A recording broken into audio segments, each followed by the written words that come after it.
कालेन धम्म सवनं एतं मंगलं उत्तमं। कालेन धम्म साकच्छा एतं मंगलं उत्तमं। म्हणजे योग्य समयी योग्य काळी धम्म श्रवण करणं हे उत्तम मंगल आहे। योग्य काळी योग्य समयी धम्मचर्चा करणे किंवा धम्मचर्चा घडवून आणणे हे उत्तम मंगल आहे। आज हा वर्षावासाच्या कालावधीच्या निमित्तानं हे वर्षावासाचे हे तीनही महिने, या तीनही महिन्यामध्ये आपण आपल्या स्थानिक बुद्ध विहारामध्ये जाऊन बुद्ध धम्माच्या संदर्भात बुद्ध आणि त्यांचा धम्म असेल किंवा मिलिंद प्रश्न असेल, इतर बौद्ध साहित्याचा आपण अभ्यास करत असतो। या वर्षावासाच्या कालावधीच्या निमित्तानं कालकथित दिवंगत कालगत निवृत्तीजी खोब्रागडे यांचा हा पुण्यानुमोदनाचा पुण्यस्मरणाचा हा दिवस, या ठिकाणी उपस्थित भंते सारीपुत्तजी, उपस्थित सर्व श्रद्धाशील उपासक आणि उपासिकांना सविनय नमो बुद्धाय आणि जय भीम।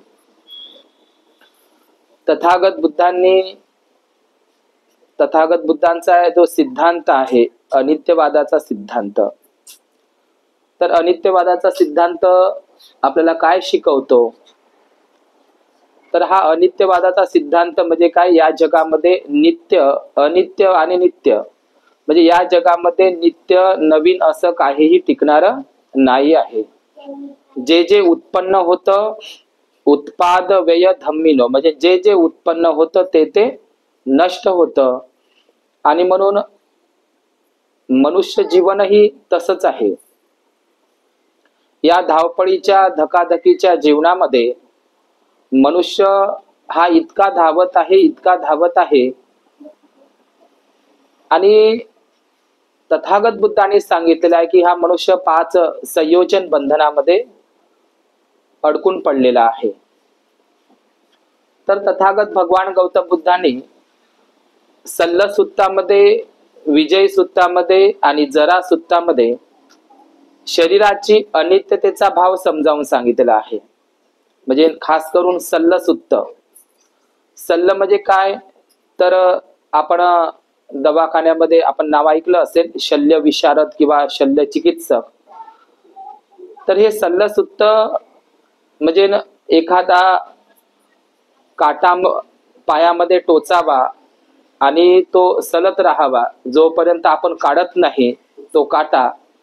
आपल्याला सर्वांना माहित आहे, जो काटा जर आपण काढला नाही, त्याच्याकडे दुर्लक्ष जर केलं तर तो काटा त्या ठिकाणी पस तयार होतो। पस होऊ नये जरी तुम्ही तो काटा काढला नाही तर मग त्याचं कुरूप होत असतं। तर हे जे दुःख आहे आपल्या ह्याच्यामध्ये एखाद्या काट्याप्रमाणे, तर ते दुःखातून दूर व्हावं याकरिता तथागत बुद्धांनी या शरीराची अनित्यता आणि नश्वरता समजून सांगितलेली आहे ती सल्ल सुत्तामध्ये। तर सल्ल सुत्तामध्ये तथागत बुद्ध काय म्हणतात? एखाद्या पिकलेल्या फळाच्या झाडाला, एखादी पिकलेलं फळ आहे आणि त्या पिकलेल्या फळाला झाडापासून अलग होण्याचं, त्या खाली पडण्याचं भय असतं। म्हणजे पिकलेल्या फळाला खाली पडण्याचं, जसं झाडापासून अलग होण्याचं भय असतं, खाली पडण्याचं भय असतं, त्याचप्रमाणे मनुष्य जीवनही असंच आहे की हे मनुष्य जीवन जगत असताना प्रत्येक व्यक्तीला, प्रत्येक मनुष्याला मृत्यूचं भय असतं। म्हणजे त्या पिकलेल्या फळाला जसं झाडापासून अलग होण्याचं भय असतं, खाली पडण्याचं भय असतं, तसंच मनुष्याला मृत्यूचं भय असतं। बुद्ध सल्ल सुत्तामध्ये पुढे असं सांगतात की या मृत्यूपासून कोणाची सुटका नाही, या मृत्यूपासून कोणाची सुटका नाही। मृत्यू गरीब श्रीमंत कुणीही पाहत नाही, मृत्यू लहान पाहत नाही, तरुण पाहत नाही, मोठा पाहत नाही। आणि हा मृत्यू जो आहे हा अचानक आहे। मृत्यूचं येणं हे कसं आहे? अचानक आहे। आपल्याला माहित नसतं आपला मृत्यू केव्हा होईल, आणि म्हणून या सगळ्या अचानक घटना घडत असतात. बुद्ध सल्लसुत्तामध्ये पुढे सांगतात की जसं एखाद्या कुंभारानं एखादी माठ तयार करावा, तर त्या माठाची शक्यता आहे की तो कुंभाराने घडवलेला तो तयार केलेला माठ एक ना एक दिवस फुटण्यामध्ये त्याचं काय होणार आहे, पर्यावसान होणार आहे. आजही आपण हिंदू बांधवांमध्ये पाहतो ते लोक आक्त वगैरे समोर समोर काढतात आणि नंतर ते मटकं असं वगैरे त्या चितेच्या भोवताल ते मटक्याला छिद्र पाडून मग ते पाणी सोडल्या जातं आणि मग ते धाडकन ते मटकं आपटल्या जातं. तर हे सल्लसुत्तामध्ये आहे की मनुष्याचं जीवन हे मटक्यासारखं आहे, त्या माठ सारखं आहे, आणि म्हणून कुंभाराने तयार केलेल्या त्या मटक्याचे एक ना एक दिवस फुटण्यामध्ये पर्यावसान होते. किती आपण त्याची जतणूक करण्याचा प्रयत्न केला तरी मात्र त्या मटक्याचे एक ना दिवस फुटण्यामध्ये पर्यावसान होत असते. हे तथागत बुद्धाने सल्लसुत्तामध्ये सांगितलेलं आहे. आणि तथागत बुद्धांनी विजय सुत्तामध्ये काय सांगितलेलं आहे, तर विजय सुत्तामध्ये तथागत बुद्धाने सांगितलेलं आहे की त्याच्यामध्ये शरीराची अनित्यता भगवान बुद्धाने समजावून सांगितली. अनित्यता अशी आहे की आपलं संपूर्ण शरीर, या मनुष्याचं संपूर्ण शरीर एक 9 छिद्राचा फोड आहे. काय आहे, फोड म्हटलेला आहे विजय सुत्तामध्ये. आणि जरा सुत्तामध्ये सुद्धा सुत्त निपाताचा भाग आहे की मनुष्याचं हे जे शरीर आहे, या मनुष्याच्या शरीराला एकूण 9 छिद्र आहे, 9 छिद्र. आणि या 9 छिद्राचा फोड म्हटलेला आहे बुद्धाने. फोड, आता फोड जर म्हटलं तर तुम्हाला माहित आहे त्याच्यामध्ये पस असते. काय असते, पस असते. पस म्हणजे काय, दुर्गंध निर्माण होत असते. म्हणजे 9 छिद्राचा फोड म्हटलेला आहे बुद्धाने. आपलं शरीर काय आहे, 9 छिद्राचा फोड. हिंदू संप्रदायांमध्ये, हिंदू धर्मामध्ये आपण ऐकलं असेल, कधीतरी तुमच्या कानावर आलं असेल. काय आलं असेल, सगळ्यांना माहित आहे, मी विचारलं तर तुम्हाला सांगताय. 9 खिडक्याचा डोर, 9 खिडक्याचा डोर, त्यात मूर्ती बसवली, असं ऐकलं का तुम्ही? हिंदू बांधवांच्या आरतीमध्ये वगैरे ते वाक्य असते. तर हे माहित आहे का, ही गोष्ट जरा सुत्तामधली आहे, बुद्धाच्या सुत्त पिटकामधली गोष्ट आहे. जरा सुत्तामध्ये, विजय सुत्तामध्ये आणि मिलिंद प्रश्नामध्ये सुद्धा हा उल्लेख आलेला आहे. 9 खिडक्याचा डोर. 9 खिडक्याचा डोर म्हणजे काय, तर 9 खिडक्याचा डोर म्हणजे आपल्या प्रत्येक मनुष्याच्या शरीराला एकूण 9 डोर असतात. 9 डोर म्हणजे काय, 9 दरवाजे. 9 डोर म्हणजे काय, 9 दरवाजे. आपल्या शरीराला 9 दरवाजे, हे प्रमुख दरवाजे आहे, मोठे मोठे दरवाजे आहेत आपल्या शरीराला. असे असंख्य बारीक बारीक छिद्र सुद्धा आपल्या शरीराला आहे का नाही? त्या बारीक बारीक छिद्रातून, आपल्या शरीराच्या बारीक बारीक छिद्रातूनही काय वाहते, घाम निघणं चांगली गोष्ट आहे का? घाम सुगंधित असते का दुर्गंधित असते? आणि त्याचा अनुभव घ्यायचा असेल तर सुरुवातीला नाही, ताजा तवाना घाम नाही. तुम्ही 2-4 दिवस तो घाम तसाच ठेवायचा. उन्हाळ्याच्या दिवसाला आंघोळ करायची नाही. त्या घामाच्या काय होते, घामोऱ्या काय होते, म्हणजे त्या घाम कसा येतो, आणि घामानं व्यापलेले जे कपडे असतात किंवा आपलं शरीर असते, किती दुर्गंध वास येते. म्हणजे आपल्या शरीराला बारीक बारीक बारीक बारीक असे लाखो छिद्र आहे, बारीक बारीक. आणि त्या बारीक बारीक छिद्रातूनही काय वाहते, दुर्गंधच वाहते. घाम म्हणजे दुर्गंध, घाण वाहते. म्हणूनच बुद्धानं म्हटलं आहे, कायोजी गुच्छो सकलो तू गंधो गच्छन्ति सब्बे मरणगंच. म्हणजे आपलं हे संपूर्ण नाम रूपाचा प्रपंच आहे. आपलं शरीर कसं आहे, नाम रूपाचा प्रपंच. नाम म्हणजे काय, तर चित्त होत असते. नाम हा शब्द तुम्हाला जर उच्चारला तर नाम म्हणजे आपल्याला असं वाटते की हा तर हिंदी शब्द आहे. नाम, नाम आहे का नाही? नाम म्हणजे काय, तर आपण काय म्हणू, नाम म्हणजे नाव, असं वाटते का नाही आपल्याला? परंतु नाम हा ऍक्च्युली पाली शब्द आहे. आणि नाम या शब्दाचा अर्थ होते मन किंवा चित्त, त्याला माइंड म्हणतात. समजलं का तुम्हाला? दुसरी गोष्ट, आपल्या आपण काय म्हणत असतो, रूप कशाला म्हणत असतो? नाम रूपाचा प्रपंच आहे आपलं शरीर. कसं आहे? नाम रूपाचा प्रपंच. आपलं व्यवहाराचं, हाका मारण्याचं नाव, आपण जे बाळ जन्माला आला, मुलगा किंवा मुलगी, त्याला व्यवहारासाठी हाका मारण्यासाठीचं नाव वेगळं आहे आपलं. हाका मारण्यासाठीचं जे जे काय असेल ते. पण आपण सर्वजण का नाम रूप आहोत. आपण मिलिंद प्रश्नामध्ये हे राजा आपण कशानं आले आहात असं आहे का नाही?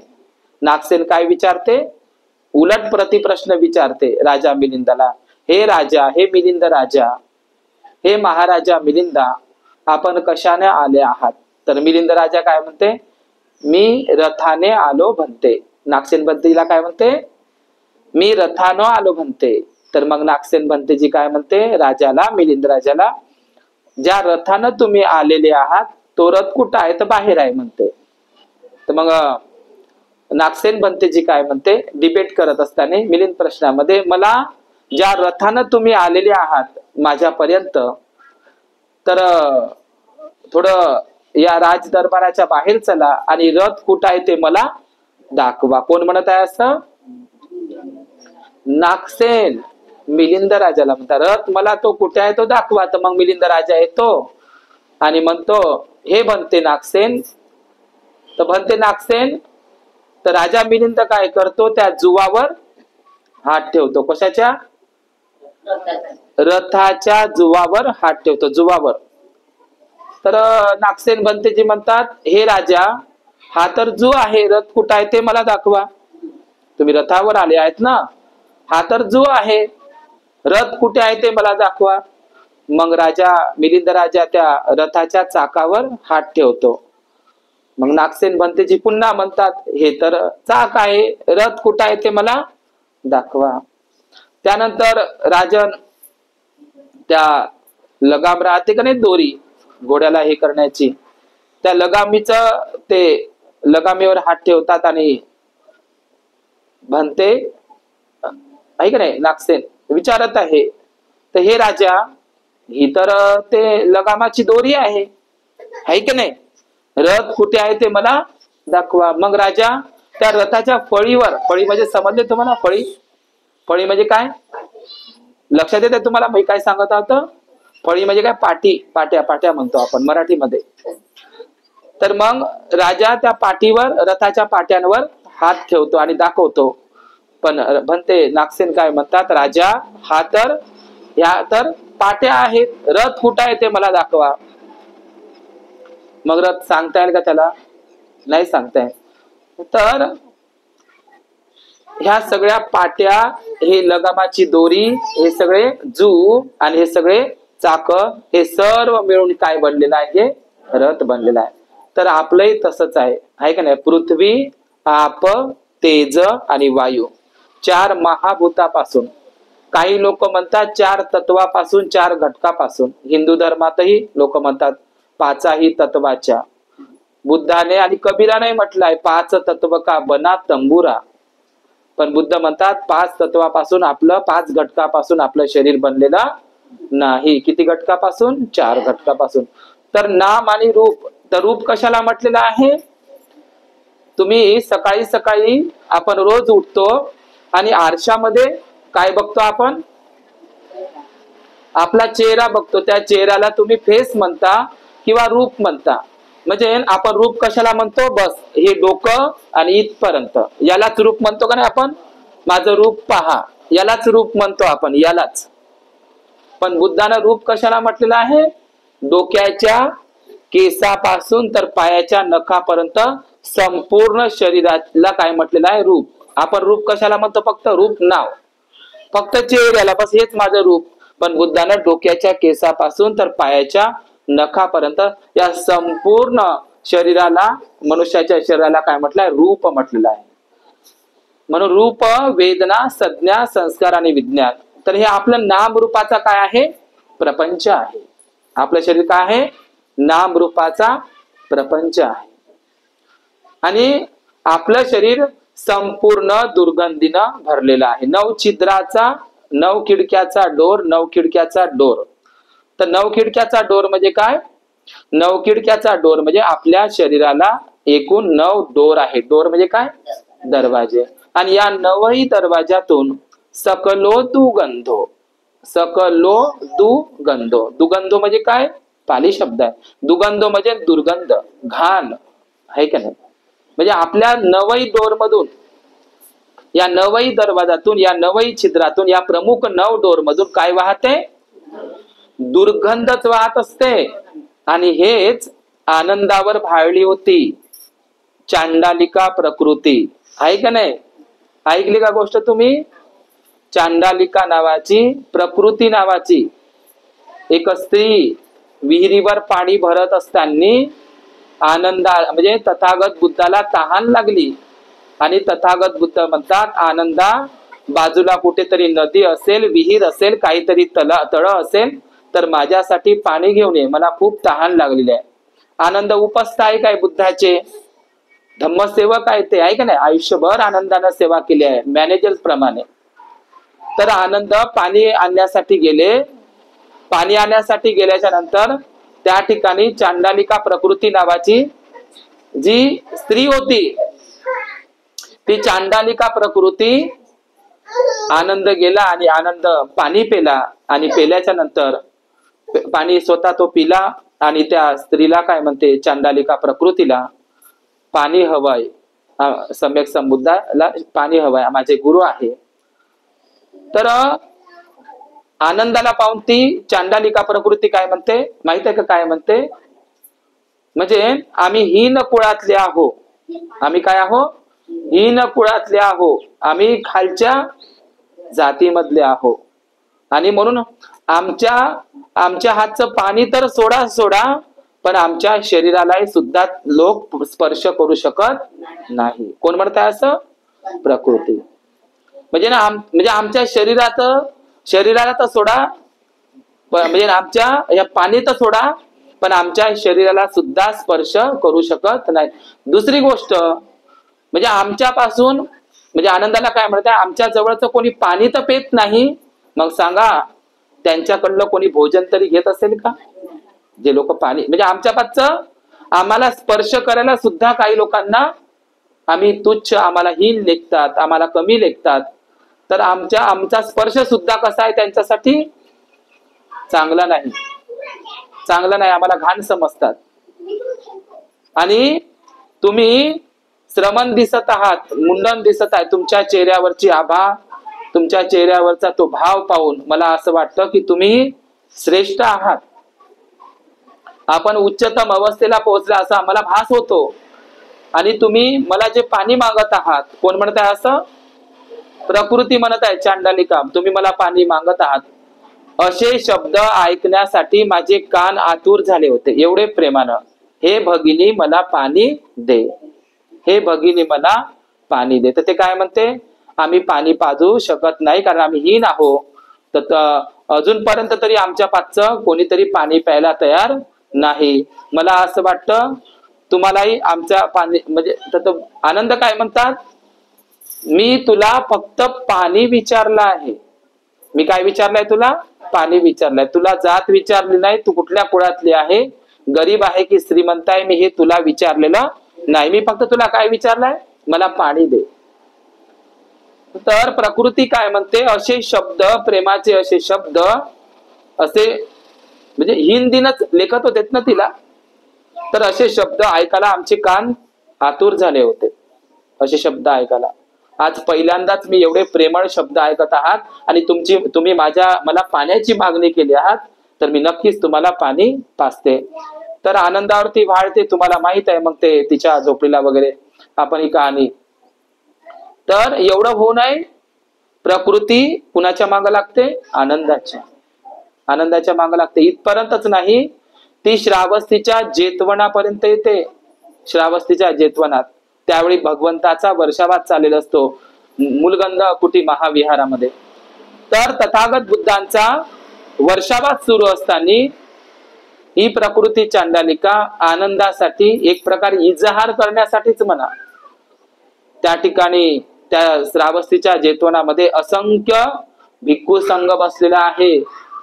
भिक्खू संघ बसलेला आहे, उपासक उपासिका बसलेल्या, राजा प्रसेनजित, मल्लिका राणी, महाउपासिका विशाखा, सुप्रिया, सुदत्त महादानी, अनाथ पिंडक सर्व लोक बुद्धाच्या प्रवचनामध्ये आहे. आणि सगळा भिक्खू संघ आणि आनंद सुद्धा बुद्धाच्या बाजूला आहे उभा. काय आहे? आनंद बुद्धाच्या बाजूला आहे. तेवढ्या श्रावस्ती तिथे ती चांडालिका प्रकृती येते आणि तिथे आनंदाच्या संदर्भात विचारते. तर हेच आहे ते 9 खिडक्याचा डोर. हेच आहे काय ते 9 खिडक्याचा डोर. ते आल्याच्या नंतर प्रकृती काय म्हणते? मला आनंदासोबत विवाह करायचा आहे. आता आनंद विवाह करेल का? सांगा बरं, आनंद विवाह करेल का? नाही करणार. आनंद तर श्रमण आहे, भिक्खू आहे, संन्यासी जीवन जगत आहे तो, आहे का नाही? त्यांनी ब्रह्मचर्याचं व्रत धारण केलेलं आहे. तो विवाह करू शकेल का आनंद? नाही करू शकेल. तो खूप समजावून सांगतो त्या प्रकृती चांडालिकाला, आहे का नाही? शेवटी ती प्रकृती चांडालिका आनंद त्या जिथं जेतवनात बुद्ध आहे तिथं येते आणि तिथं तर तथागत बुद्ध तिला सांगतात, हेच सांगतात 9 खिडक्याचा डोर. काय सांगतात? तथागत बुद्ध म्हणतात, हे प्रकृती, हे मुली, तुला आनंदाचं काय आवडलं? तुला आनंदाचे काय आवडले आहे? तर ती म्हणते मला नाक आवडलं. तर बुद्ध म्हणतात, नाक तर हे दुर्गंधीचं घर आहे का नाही? तुमचं आहे का नाही मला माहित नाही, आहे का नाही? पण लहानपणी मात्र मेकुड खात होते लोक, आता खात नाही, आहे का नाही? म्हणजे तुमच्या दोनही नागपुड्या कशा आहे? दुर्गंधीनं भरलेल्या आहे. बुद्ध काय खोटं बोलतात का? बुद्धाला बिनानच तथागत म्हणतात का? जे बोले तैसा चाले, त्याची वंदावी पावले. जे बोलतात तसे वागतात त्यांना तथागत म्हणतात, आहे का नाही? तर हे तर नाक, हे नाकाचे दोनही छिद्र, हे नाक तर दुर्गंधीनं भरलेलं आहे. किती झाले आता? हे 2. कान आवडले आहेत तथागता मला आनंदाचे. कान कशाचा आहे? दुर्गंधीचंच घर आहे. आता तुम्ही कानाचा मळ म्हणता, थोड्या शिकल्या सवरल्या आहेत. जुने लोक तर त्याला कानगुच म्हणायचे, आहे का नाही? मग किती झाले आता? हे दोनही कान 4 झाले, आहे का नाही? दुर्गंधीचं घर सकलो दुर्गंध. आपलं संपूर्ण शरीर दुर्गंधीनं भरलेलं आहे का नाही? हो किंवा नाही? तर नाकातून काय वाहते? सकलो दुर्गंध, पूर्ण दुर्गंध वाहते. दोनही नाकपुड्यातून, दोनही कानातून. नाही असेल तर एखादी डब्बीची काढी करा, पहा येते कानात, आहे का नाही? पण दोनही कानातून का वाहते? किती झाले आता? डोर 4 डोर झाले, दरवाजे झाले. आणि नंतर डोळे. सकाळी सकाळी वगैरे बघा डोळ्यामध्ये काय निघते? काय निघते? चिपड.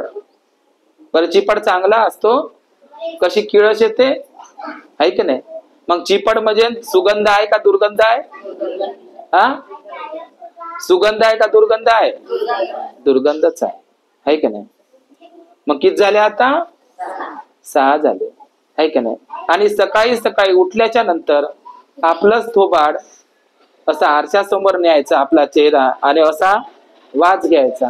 काय येईल त्या तोंडातून? येणार का नाही? मग किती झाले आता? 7 झाले. आणि तुम्ही कितीही बिस्लरीचं थंडगार शीतल कितीही चांगलं पाणी प्या, शुद्ध पाणी प्या, परंतु ते पाणी सुद्धा घाण होऊन पिवळं लघवीच्या रूपामध्ये. एवढंच नाही, त्या लघवीचा काय येते? पाणी तर पेलो चांगलं बापा, बिस्लरीचं, जारचं पेलो, कॅनचं पेलो, शीतल थंड पाणी तर पेलो चांगलं. मग पेल्याच्या नंतर ते पाणी जसं पेलं तसं बाहेर पडायला पाहिजे का? पडायला पाहिजे का नाही? पण नाही पडत. कसं पडते? लहान लेकरं मूत द्या बरं वाकळीवर वगैरे, आहे का नाही? तर त्या मूत्राचा काय येते? वास येते, आहे का नाही? म्हणजे जिथून आपलं मूत्र पडते ते सुद्धा काय? एक डोर आहे. किती झाले आता? 8 झाले. आणि तुम्ही कितीही सुगंधित अन्न खा, आहे का नाही? लग्नातलं कितीही चांगलं चांगलं अन्न खा, खाच्या वक्त सुगंध येतो, आहे का नाही? सुगंध पाव पाऊस तर आपले नाक, आहे का नाही? सुगंध पाव पाऊस तर आपलं मन, आहे का नाही? त्या अन्नाकडं आसक्तीकडे जाते का नाही? कितीही सुगंधित अन्न खा, पण ते अन्न सुद्धा दुर्गंधी होऊन बाहेर पडतं. मलमूत्र म्हणतो त्याला आपण. समजलं का? मलमूत्र आहे का नाही? मल कसा असते? दुर्गंधयुक्त. आणि मल म्हणजे काय? तुमची विष्ठा. समजलं का? आणि मूत्र दुर्गंधी. तर किती झाले आता? 9 डोर झाले, आहे का नाही? 2 काना, 2 डोळे, आहे का नाही? आणि 2 नाकपुड्या, 1 तोंड, आहे का नाही? आणि मलद्वार आणि मूत्रद्वार. किती झाले आता? मलद्वार आणि मूत्रद्वार. तर या 9ही डोर मधून काय वाहते? सकलोदू गंधो. आपलं संपूर्ण शरीर अंदरही दुर्गंधीनच भरलेलं आहे आणि बाहेरही दुर्गंधीनच भरले आहे. म्हणून मरणधर्मी आहे. कसं आहे आपलं शरीर? मरणधर्मी आहे आपलं शरीर. एवढं दुर्गंधयुक्त शरीर आहे. मग या शरीराविषयी त्या चांडालिका प्रकृतीला तथागत बुद्धांनी हे समजावून सांगितलं. काय समजावून सांगितलं? शरीराची अनित्यता. समजलं का? हे सर्व समजावून सांगितलं. हे कहाणी तुम्ही सगळ्यांनीच ऐकलेली आहे. हेच 9 डोर बुद्धाने समजावून सांगितलेले आहे. हे 9ही दरवाजातून, या 9ही डोर मधून कशी दुर्गंध, घाण बाहेर पडत असते. आपलं शरीर कसं दुर्गंधयुक्त आहे आणि ते कसं मरणधर्मी आहे का नाही? मरणधर्मी आहे आपलं शरीर. आपले केस पांढरे होणार म्हणजे होणार, आहे का नाही? आपल्या दाताची पंक्ती पडणार म्हणजे पडणार. आपली कमर वाकणार म्हणजे वाकणार. आपल्या कानाचे, आहे का नाही, कानाचा साऊंड जाणार म्हणजे जाणार. डोळ्याची नजर कमी होणार म्हणजे होणार. तुम्हाला ते चष्मा लागणार म्हणजे लागणार, मोठे, आहे का नाही? तर हे सगळं होणार आहे. कारण आपलं शरीर जसं आहे तसं राहणार नाही, अनित्यवादाचं आहे का नाही? म्हणून ते म्हणतात ना, अपनी जवानी पे इतर आने वाले एक दिन पछताएगा नाही ना, चढता सूरज धीरे धीरे. हे बुद्धाचाच अनित्यवाद आहे. त्या मुस्लिम बांधवांनी त्या गाण्यामध्ये टाकल्या. बुद्धाचाच अनित्यवाद आहे याच्यामध्ये. हे सगळं झिरपत बुद्धाचं सगळ्या लोकांनी नेलं आहे का नाही? तुकोबाराय सुद्धा म्हणतात, संत तुकोबाराय आपल्या अभंगामध्ये काय म्हणतात? याची साठी करावा अट्टहास, शेवटचा दिवस गोड झाला पाहिजे, आहे का नाही? अट्टहास म्हणजे काय? कुशल कर्म करा, पुण्य कर्म करण्याचा छंद जोपासा. कुशल कर्मामुळे आपलं नाव घेतल्या जाईल. कुशल कर्मानं आपण अमर हो, आहे का नाही? तर हे 9 खिडक्याचा डोर म्हणजे काय? आपलं संपूर्ण शरीर हे 9 खिडक्याचा काय आहे? डोर आहे. आणि या 9 खिडक्याच्या डोर मधून दुर्गंधच बाहेर पडत असते. म्हणून हे कायोजी गुच्छो सकलोदू गंधो गच्छन्ति सब्बे मरणं अहंच, आहे का नाही? आपलं शरीर कसं आहे? फुलाच्या गुच्छासारखं फुलाची उपमा दिलेली आहे. म्हणून आपण तथागतासमोर फुलं वाहतो. इतरही पंथातील संप्रदायातील लोक, आहे का नाही, मजारवर, मुस्लिम बांधव मजारवर असेल, ख्रिश्चन असेल, हिंदू बांधव असेल, फुलं वाहतात. आपणही पुष्प वाहतो. पण पुष्प हे कशाचं प्रतीक आहे? पुष्पामागचंही आहे. पुष्पाकडून आपल्याला अनित्यतेचा बोध शिकता येते. जसं आता हे फूल आहे. हे फूल कसं आहे? बाजारातून आणल्याच्या नंतर जगातला असा एकही मनुष्य नाही की ज्याला फूल आवडत नाही. एखाद्याला म्हणा, मला फूल पाहिलं का मला आवडतच नाही, असं होईल का? मला फुलं आवडत नाही, फुल आवडत नाही असं आहे का? तर कोणतंही फुल घ्या, गुलाबाचं म्हणा, चमेलीचं म्हणा, कोणतंही फुल घ्या, पण ते फुल बाजारातून आणल्याच्या नंतर आपण बाजारात जातो तर ते फुलं ताजेच पाहतो, टवटवीत. आपल्याला कोमेजलेले फुलं आवडत नाही, टवटवीत.